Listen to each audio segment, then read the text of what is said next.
ಆದರೆ ಇವತ್ತು ರಾಜಕೀಯವಾಗಿ ವಿರೋಧ ಮಾಡಬೇಕು ಅಂತ ಬಂದವರು ಅಷ್ಟೇ. ಅವತ್ತು ನಾವು ಪ್ರೆಸ್ ಮೀಟ್ ಮಾಡಿದಾಗ ನಮ್ಮನ್ನು ಯಡಿಯೂರಪ್ಪನವ್ರು ಕರೆಸ್ದಾಗಲೇ ಇವರೆಲ್ಲ ಪಾಪ ಅಶೋಕಣ್ಣ ಅವ್ರಿಗೆ ಮತ್ತು ಬೇರೆಯವ್ರು ಯಾರು ಹೋರಾಟ ಮಾಡ್ತಾರಲ್ಲ ಅವರೆಲ್ಲ ನಮ್ಮನ್ನೆಲ್ಲ ಕರೆದಿ ಅವತ್ತು ಇಲ್ಲ ರೀ ನಾವು ಬಿಡ್ತೀವಿ ಹೋಗ್ರಿ ಅಂತ ಅಂದ್ಬಿಟ್ಟಿದ್ರೆ ಇಷ್ಟೊಂದು ಗಾಸಿ ತಗೊಳ್ಳೋವಂಥ ಅವಶ್ಯಕತೆ ಇರಲಿಲ್ಲ. ಅದರಿಂದ ಅವರಿಗೆಲ್ಲ ಉದ್ದೇಶ ಏನು, ಡಿ ಕೆ ಶಿವಕುಮಾರ್ ಅವರು ಒಳ್ಳೆ ರೀತಿಯಲ್ಲಿ ಅವ್ರ ಮೂವ್ ಚೆನ್ನಾಗಿದೆ. ಇವಾಗ ಅವ್ರು ಮುಖ್ಯಮಂತ್ರಿ ಆದಮೇಲೆ ಅವರ ನಡವಳಿಕೆ,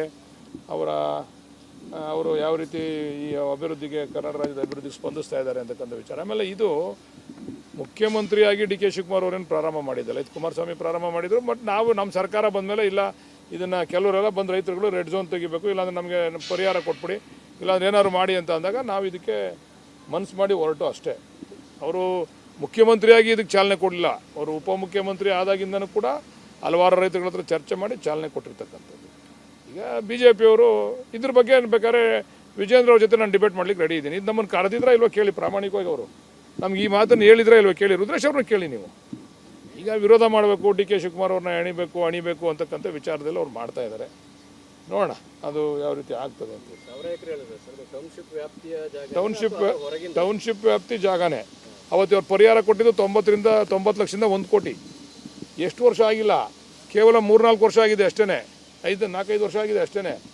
ಅವರು ಈ ವ್ಯಾಪ್ತಿಲಿರ್ತಕ್ಕಂಥ ಬೇರೆಯನ್ನು ತಗೊಂಡು ಅಕ್ವೈರ್ ಮಾಡಿದ್ರು, ಬೇರೆ ವ್ಯಾಪ್ತಿದ್ದು ಪಕ್ಕದಲ್ಲಿರ್ತಕ್ಕಂಥದ್ದು 1,000 ಚಿಲ್ಲರೆ ಅಕ್ವೈರ್ ಮಾಡಿ ಇದರಲ್ಲಿ 1,000 ಎಕರೆ ತೊಗೊಂಡ್ರು.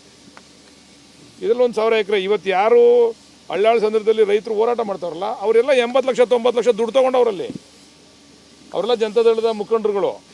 ಅವ್ರ ಕಾಲದಲ್ಲಿ ಆಯಿತು ಅಂತೇಳಿ 80 ಲಕ್ಷ 90 ಲಕ್ಷ ದುಡ್ಡು ತಗೊಂಡ್ರು. ಈಗ ಕಾಂಗ್ರೆಸ್ನವ್ರು ಮಾಡವ್ರೆ ಅಂತೇಳಿ ಹೋರಾಟ ಮಾಡ್ತಾವ್ರೆ ಲೀಡರ್ಗಳು. ಸರ್ ಈಗ ಒಂದು ಮಾತು ಹೇಳ್ತೀನಿ ನಿಮಗೆ, ಇದು ಕೃಷಿ ಭೂಮಿ ಯಾಕೆ ಉಳ್ಕೊಂತು ಅಂತ ಹೇಳ್ತೀನಿ. ನೀವು ಬಿಡದಿ ಹೋಬಳಿನಲ್ಲಿ ಎಲ್ಲ ಕಡೆ ಸರ್ವೆ ಮಾಡಿ ಎಲ್ಲ ಕಡೆನೂ ಕೂಡ ಒಂದು ಕೃಷಿ ಭೂಮಿ ಇಲ್ಲ, ಎಲ್ಲ ಕೂಡ ರಿಯಲ್ ಎಸ್ಟೇಟ್ನವ್ರು ಬಂದು ಲೇಔಟ್ಗಳನ್ನ ಮಾಡಿ ಸೈಟ್ಗಳನ್ನ ಮಾಡಿದ್ದಾರೆ. ಕುಮಾರಸ್ವಾಮಿಯವ್ರು ಏನಾದ್ರು ರೆಡ್ ಝೋನ್ ಮಾಡದೆ ಹೋಗಿದ್ರೆ, ಪುನರುಚ್ಚಾರ ಮಾಡ್ತೀನಿ, ಕುಮಾರಸ್ವಾಮಿಯವ್ರು ಏನಾದ್ರು 2006ರಲ್ಲಿ ರೆಡ್ ಝೋನ್ ಮಾಡದೆ ಹೋಗಿದ್ರೆ ಇದು ಕೂಡ ಇವತ್ತು 1 ಕುಂಟೆ ಯಾರಿಗೂ ಸಿಗ್ತಿರ್ಲಿಲ್ಲ. ಇಷ್ಟೊತ್ತಿಗೆ ರಿಯಲ್ ಎಸ್ಟೇಟ್ನವರ ಮಾಫಿಯಾ ಆಗಿಬಿಟ್ಟಿರೋದು, ರಿಯಲ್ ಎಸ್ಟೇಟ್ನವ್ರು ತೊಗೊಂಡು ಲೇಔಟ್ ಮಾಡಿ ಇಷ್ಟೊತ್ತಿಗೆ ಮುಗಿಸ್ಬಿಡ್ತಿದ್ರು. ರೆಡ್ ಝೋನ್ ಆಗಿದ್ದರಿಂದ ಇದನ್ನು ಕನ್ವರ್ಷನ್ ಆಗಲ್ಲ, ನಾವು ಲೇಔಟ್ ಮಾಡೋಕ್ಕಾಗಲ್ಲ ಅಂತೇಳಿ ಬಿಟ್ಟಿದ್ದಾರೆ ವಿನ. ಈಗ ಈ ಪಂಚಾಯತಿ ಬನ್ಕುಪ್ಪೆ ಪಂಚಾಯತಿ ನೀವು ನೋಡ್ಕೊಬನ್ನಿ, ಎಲ್ಲ ಕಡೆ ಲೇಔಟ್ಸ್ಗಳಿದ್ದಾವೆ. ಆ ಪಕ್ಕದಲ್ಲಿ ಮಂಚಾಕ್ನಹಳ್ಳಿ ಪಂಚಾಯತಿ ನೋಡ್ಕೊಬನ್ನಿ, ಎಲ್ಲ ಲೇಔಟ್ಸ್ ಇದ್ದಾವೆ. ಬೈರಮಂಗಲ ಪಂಚಾಯತಿಯಲ್ಲಿ ಕೆಲವು ಭಾಗ ಅದು ಇದಕ್ಕೆ ಬಂದಿಲ್ಲ ಟೌನ್ಶಿಪ್ಗೆ, ಅದು ನೋಡಿ ಅದು ಲೇಔಟ್ಸ್ಗಳಾಗಿದ್ದಾವೆ. ಎಲ್ಲ ಕೂಡ ಅಲ್ಲಿ ಸುತ್ತಮುತ್ತ ಇರ್ತಕ್ಕಂಥ ಎಲ್ಲವೂ ಲೇಔಟ್ ಆಗವೆ. ಇದೊಂದು ಯಾಕೆ ಉಳಿದಿದೆ ಅಂತ ರೆಡ್ ಝೋನಿಂದ ಅಷ್ಟೇ. ಇದು ಮುಗ್ದೋಗಿರೋದು. ರೈತರುಗಳು ಯಾರು ಬರೋರು, ರಿಯಲ್ ಎಸ್ಟೇಟ್ನವ್ರು ಬೆಂಗಳೂರಿನವ್ರು ಬರೋರು ತಗೊಂಡು ಇದನ್ನು ಕೂಡ ಲೇಔಟ್ ಮಾಡಿ ಇಷ್ಟೊತ್ತಿಗೆ ಮುಗಿಸ್ಬಿಟ್ರು. ಅವರು ಬಿಡದಿನಲ್ಲಿ ಯಾವ ಹೋರಾಟನೂ ಇರ್ತಿರಲಿಲ್ಲ, ಏನೂ ಇರ್ತಿರಲಿಲ್ಲ.